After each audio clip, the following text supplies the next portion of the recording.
Kaunataccen Ubangiji, barka da warhaka. Godiya ga Allah Ubangiji wanda ya nuna mana wannan ranar Litinin, kwanan wata 16 cikin watan 8 a shekarar 2021, inda za mu sake jin fassarar Open Heavens Devotional cikin Hausa. Kan jawabinmu a yau tambaya ce, wa ake wakilta? Wa ake wakilta? Kaunataccen Ubangiji, wa ake wakilta? Inda aka ba mu karatu yana daga Korintiyawa ta 2 Sura 5 aya 18 zuwa 21. Korintiyawa ta 2 Sura 5 aya 18 zuwa 21. Karatu na nan kamar haka. Korintiyawa ta 2 Sura 5 daga aya 18 zuwa 21. Duk wannan kuwa yin Allah ne, shi da ya sulhunta mu da kansa ta wurin almasihu, ya kuma ba mu aikin shelar sulhunta. Wato Allah ne ta wurin almasihu yake sulhunta 'yan adam da shi kansa, baya kuwa lasafta laifofinsu a kansu. Ya kuma danka mana maganan nan ta sulhuntawa. Saboda haka mu jakadu ne na almasihu, wato Allah na neman mutane ta wurin mu.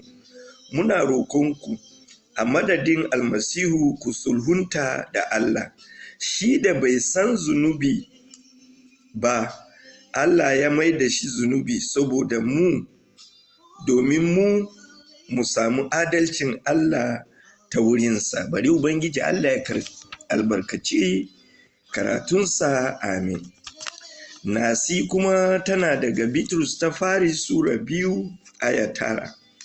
Bitrus ta fari Sura 2 aya 9, idan muka karanta littafin Hausa yana cewa, amma ku kabila ce zaɓaɓɓiya, ƙungiyar firistoci, babban tsarki, tsarkaka al'umma, jama'a mallakar Allah, domin ku sanar da mafifitan al'amura wannan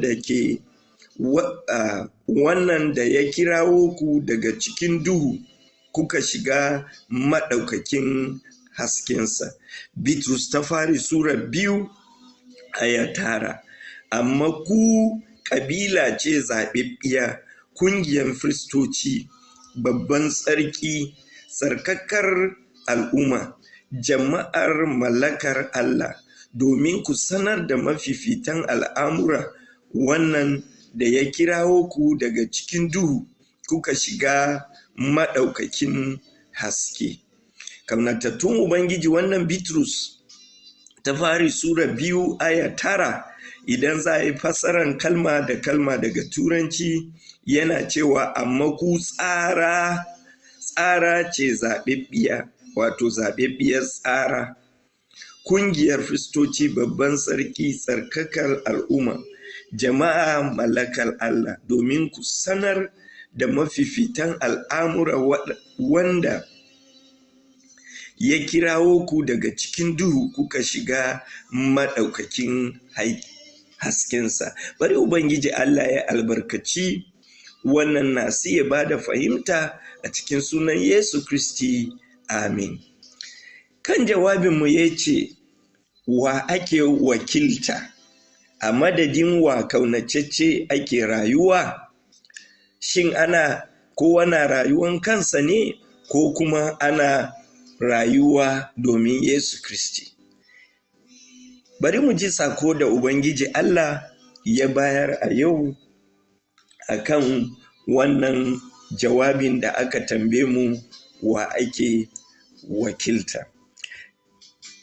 Kaunataccen Ubangiji, daga farkon halitta da Ubangiji ya yi, Ubangiji Allah ya halicci mutum domin ya zama mai wakilinsa a bisa duniya, wato ya zama jikadin Ubangiji bisa ga duniya. Hakan nan kuma an halicci bil'adamu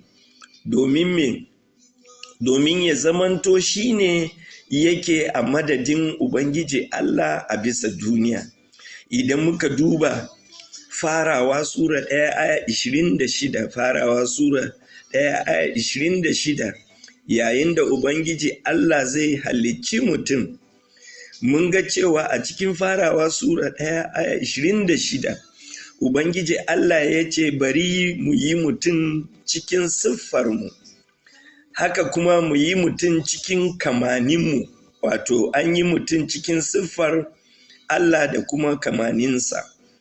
Hakan nan kuma bari su mallaki dukkan kifaye da tsuntsaye da ke tsararin sama da kuma dukkan dabbobi da suke cikin duniya, haka kuma su mallaki duniya da duk wani abin da ke rarrafe a bisa duniya. Mun ga cewa wannan shine dalilin halittar mutum. A makaunatattun Ubangiji sai gashi nan mutum ya kasa cikata wannan aiki da Ubangiji Allah ya halicce shi dominsa. Menene ya faru? Wato zunubi ce ta shigowar zunubi kuma sai ya ɗauke wa bil'adamu dukan wa'annan dama da Ubangiji Allah ya bayar domin a yi masa aiki, a zama wakilinsa cikin duniya. Kaunataccen Ubangiji, za mu ga cewa ko da yake mutum aka zo aka kasa, amma Allah Ubangiji sai ya kawo ceto, wato ta wurin Yesu Kristi Ubangiji ya kawo ceto. A cikin Matiyu Sura 11, za mu ga Matiyu Sura 11 daga 28 zuwa 30 yana cewa, ku zo gare ni dukanku masu wahala, masu fama da kaya, ni kuwa zan hutashe ku. Ku shiga bautata, ku kuma koya a gare ni, domin ni mai tawali'u ne, mara girman kai, za ku kuwa sami kwanciyar rai. Domin bautata saukaka ce, wato bautar Ubangiji mai sauki ce, kayana kuma mara nauyi ne. Kaunataccen Ubangiji, bisa ga wannan kira da Yesu Kristi ya yi da ya ce, ku zo gare ni dukanku masu nauyin kaya, duk wani wanda ya yi na'am da wannan kira, to an zama jikadai na Yesu Kristi kenan, wato masu wakiltan Yesu Kristi a ko'ina bisa cikin duniya. Kaunatattun Ubangiji, wannan ikon ita ce Ubangiji Yesu ya baiwa almajiransa, har ma ya kai ga ɗaya a cikin manzanensa ya rubuta inda muka yi karatu a yau, wato manzo Bulus kenan, ya rubuta wa Korintiyawa. Shine muka ga a Korintiyawa ta 2 Sura 5 aya 18 da 20, Korintiyawa ta 2 Sura 5 aya 18 da kuma 20. Mun ga cewa manzo Bulus ya rubuta, ya ce dukan abubuwa na Allah, Ubangiji Allah ya sulhunta su ta wurin Yesu Kristi. Hakan nan kuma mu ma Ubangiji Allah ya ba mu hidima irin ta sulhunta, wato domin mu sulhunta mutane su dawo gurin Ubangiji Yesu Kristi. Bisa ga wannan kaunatattun Ubangiji, mun zama jikadai, wato kaunacece an zama jikadi a turanci ana ce ambassador, an zama jikadi na Yesu Kristi. Hakan nan kuma a Ubangiji yana bukatan mu zamanto cewa muna nan a datse, wato ba mu ja da baya ba, domin sulhunta ga Ubangiji Allah. Kaunataccen Ubangiji, shin ana nan ana wakilcin Yesu Kristi ne, ko kuma ana wakilcin Iblis? Kaunataccen Ubangiji, shin ana nan an zama jikadin Ubangiji Yesu Kristi ne, ko kuma jikadin Iblis ne? Rayuwar kaunatacce wane ne yake nunawa? Yana nuna Kristi ne ko yana nuna Iblis? Kaunatattun Ubangiji, kaunatacce mai sauraro, irin tankawa da za mu yi zai nuna ko wane ne muke wakilta. Idan muka mai da hankali a inda muka gana si, wato Bitrus ta fari Sura 2 aya 9. Bitrus ta fari Sura 2 aya 9, an ce mana mu zaɓaɓɓiyar tsara ne, mu kuma ba wai mu firistoci kawai ba, mu firistoci ne kuma mu sarakai ne. Bayan haka kuma mu tsarkakiyar ƙasa ce, mutane na musamman da aka keɓe su domin mu yi domin mu nuna yabo da ɗaukakan Ubangiji Allah, wanda ya kira mu daga duhu ya shigo da mu cikin madawwamiyar haske. Kaunataccen Ubangiji, bari Allah ya ba mu fahimta, mu san cewa akwai aiki da ya rataya a bisa gare mu, mu zama mu ne wakilai na Ubangiji Yesu Kristi, mu zama mu ne jikadensa. Kaunataccen Ubangiji, abu mai kyau ne a ce mutum yana wakiltan Allah mai girma ga baki ɗaya bisa wannan duniya, domin mu san cewa akwai abin da za a mora, kuma abubuwan da za a mora ba wai abu ɗaya ba, abu da yawa ne da za a mora, wanda ba za ma iya irga su ba. Kuma wayannan abubuwa sun kunci abubuwan da ke cikin ruhaniya da kuma abubuwa da ke cikin jiki. Idan mun ce cikin ruhaniya, ai idan Ubangiji yana gaya ma ‘ya'yansa abin da zai yi, wato idan muka duba Amos Sura 3 aya 7, Amos Sura 3 aya 7, Ubangiji ya ce ba abin da zai yi wanda ba zai gaya wa wa'anda suke nasa ba. To wannan morar ruhaniya kenan, banda kuma kosan lafiya da wadata da Allah yake bayarwa.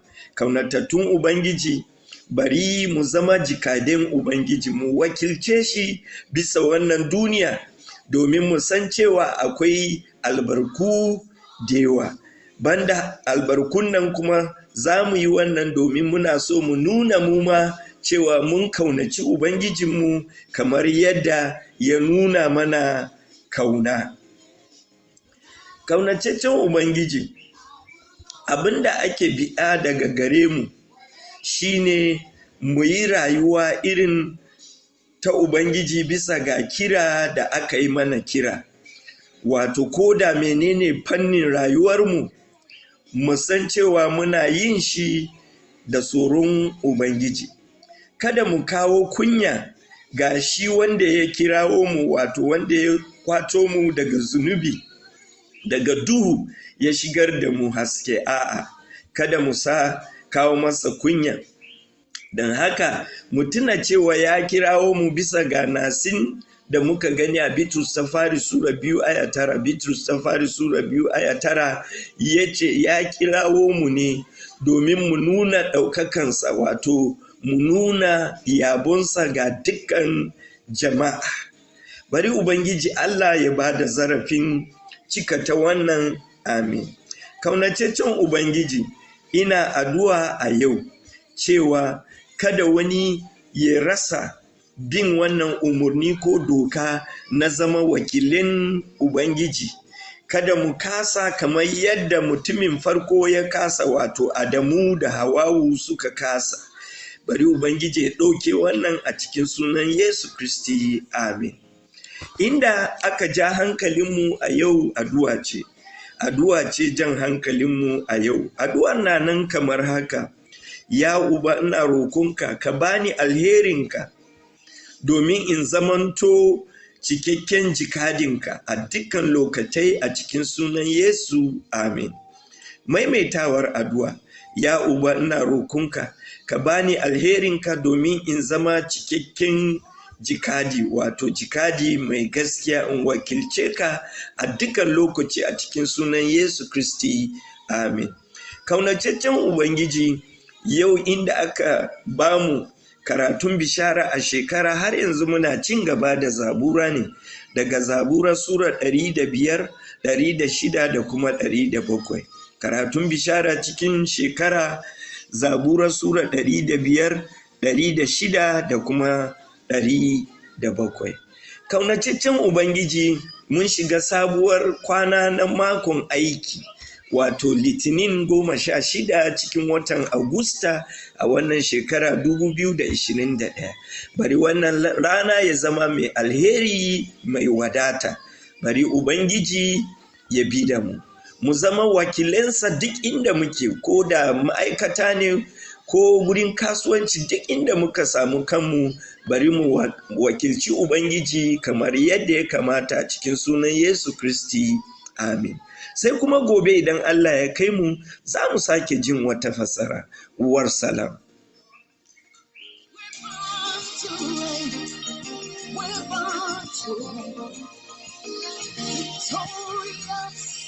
Victorious.